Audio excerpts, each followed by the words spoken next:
Hey guys, this video is brought to you by the folks at Omaze, and they're giving you the chance to win this unbelievable 2005 Ford GT in red with white stripes and only 1,500 miles on the clock. They're even paying all the taxes, shipping, and fees, and giving you 20 G's in the trunk to spend on tires for burnouts and fuel. The Ford GT is one of my favorite supercars of all time and is part of the generation where it was the very end of manual transmissions and no stability control. And that means this is one of the most rewarding cars to drive ever made if you know what you're doing. If you don't, you're going to sail it into a telephone pole. And that means there are fewer and fewer Ford GTs every year. So the chance to get your own Ford GT, an appreciating asset from Omaze with 20K in the trunk, is unbelievable. So go to omaze.com/smokingtire.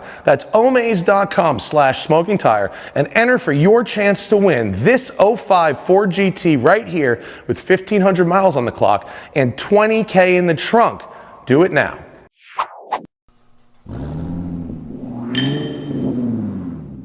Hello everybody, and welcome back to the Porsche Experience Center in Carson, California.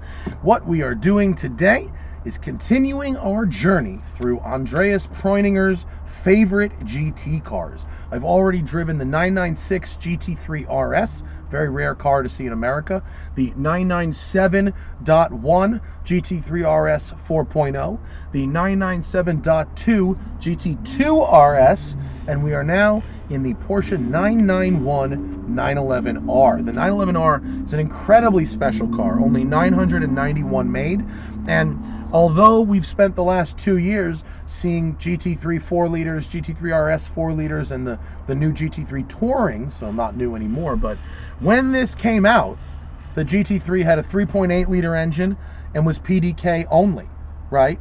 And so then Preuninger comes up with this, the 911R, which is a GT3 without aero, right? It has some under tray aero, but no wings. It has a 4-liter engine, 500 horsepower, 338 pounds of torque, and a manual gearbox at a time when the Porsche GT cars were no longer having a manual gearbox, okay? This led to flippery fuckery. This was the most flipped Porsche ever. And because they were buying them, flipping them for like $800,000-900,000, Preuninger and his team said, wait, whoa, obviously the demand is there. Why should these flippers be making all this money? Let's slash that flipper market right off at the head, launch the GT3 Touring with a 4-liter and a manual, and that brought these prices of the 911Rs back down to earth. Now, there are certain things special about the R that even the GT3 Touring doesn't have. Carbon fiber hood, magnesium roof, different intake manifold. Okay, this is about 100 and change pounds lighter than a GT3 Touring. This particular example, owned by the Porsche Museum, also has no air conditioning and no radio, which means I'm gonna have to sweat in here to make this video for you. So this car is worth about $400,000 right now, owned by Porsche, VIN number 0. It's a pre-pro car, and let's have a go. On to the track we go. We're gonna go ESC off, we're gonna go loud mode, we're going to sport, we're going sports shock. The 911R has rear steer, but you know how in tight corners the rear steer counter steers, and in more open corners it steers in conjunction with the front wheels, the same direction. 911R has unique programming that changes where it goes the same direction, moves that higher up. So there's an area in between like 40 and 70 miles an hour where you're not getting rear steer doing anything for you. Okay, 19-inch Cup 2 tires. Actually, they might be 20s. Modern ceramic brakes. So the ceramic brakes don't really take any warm-up anymore. 8,500 RPM redline. This car has an optional dual mass flywheel for $3,500. I don't believe this one has it. They weren't able to tell me for sure, but it doesn't idle like it has a funky flywheel. It has a more normal idle. Odd to have the AC and radio delete, but not the flywheel.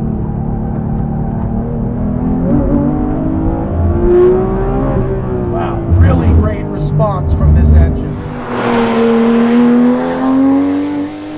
Feels and sounds really very different from the 4.0 in the 997 GT3 RS. More bass, more grunt. Feels like the torque comes on a little lower, even though the torque number is the same.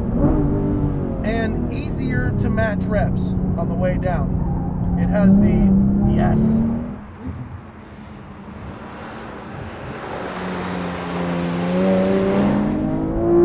I said in previous videos, the 997.2 GT3 had the best shifter of all time until this car came out. This shifter has the crispness and precision of that, but it's just a little less heavy, a little bit lighter. Doesn't take away from the feel at all. The turn-in, oh my, the turn-in. Rear steer helps you with that. When you're turning into those hairpins, the rear steer really brings that back end in for you. Oh man, what a chassis. Now without that rear wing, a little more playful, right? A little less downforce at the back. See, over that crest, things got light, back end came around, no downforce. You can really use a lot of the pedal because we're not turbo. We're NA, so we can really get more into the throttle without that boost creep blowing the tires off halfway up the power band. Come on.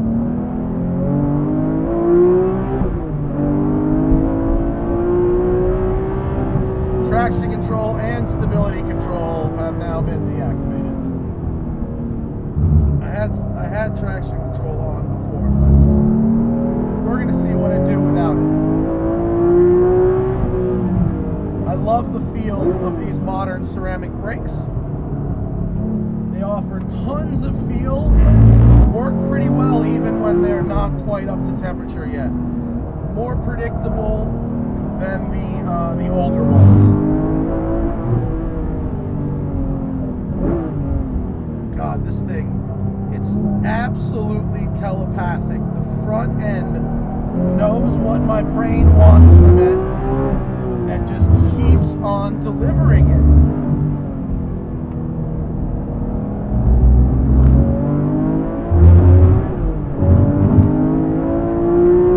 Yes, the 991 is a bigger car than the 997.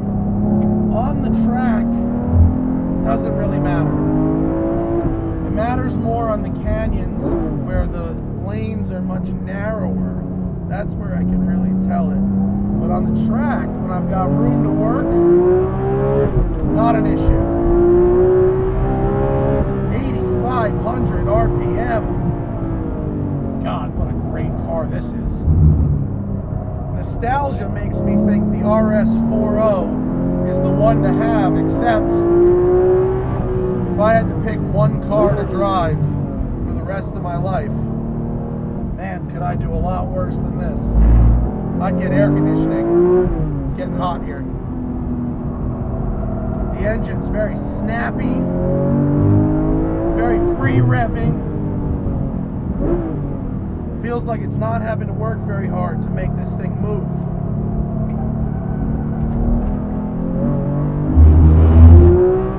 Woo! What a phenomenal driving experience. The steering wheel, seating position, and pedals, the way it's set up for me, absolutely perfect. Really bumpy in that braking zone, and this stays very composed. Heavy braking zone here, yep, into the ABS. This one, a lot of kind of flexibility in this, as long as you can get the front end to stick. Yes. You really have to be comfortable winding it out though.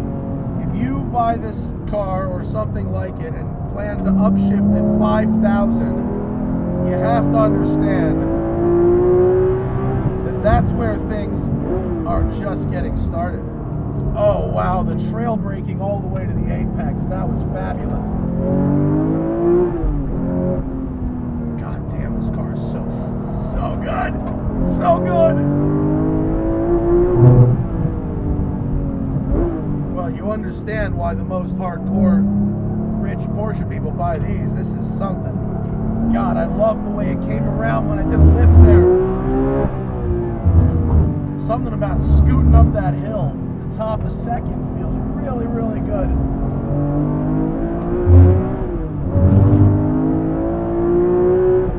The genius of this car is that Preuninger correctly tapped into the fact that most people want a car that feels like a race car where you want it to feel like a race car, but that's also got a level of fluidity and fun, and that at the low speed corners you want to be able to have it predictably move around a little bit without scaring you. That's where this car really shines. You can drive it a little looser, you can drive it a little bit more ragged, a little less scalpel precise than the GT3 RS, and it's just incredibly rewarding. Now, if you can't get one of these because they're super expensive and rare, the GT3 Touring does get you most of the way there. Most. Okay? It's a little bit heavier. The engine is fabulous, but it's not quite as free revving as this one, especially if you option that special flywheel. But it's half the price, and it looks basically the same, you know. And if you're not concerned with the little bitty minutiae, GT3 Touring is really where it's at. But you absolutely understand how this could be Preuninger and everybody else in the 911 world one of their favorites. What a special car, and I don't say that very lightly. It really wrapped its arms around me, gave me a hug, and said, I am going to do exactly what you want me to do, and that is going to be the most fun thing. So thank you to Porsche for letting me come out and romp on this number 0 911R on their track. Thank you to you for watching. And we got one more video, the fastest 911 ever made, the GT2 RS. Stay tuned. Bye.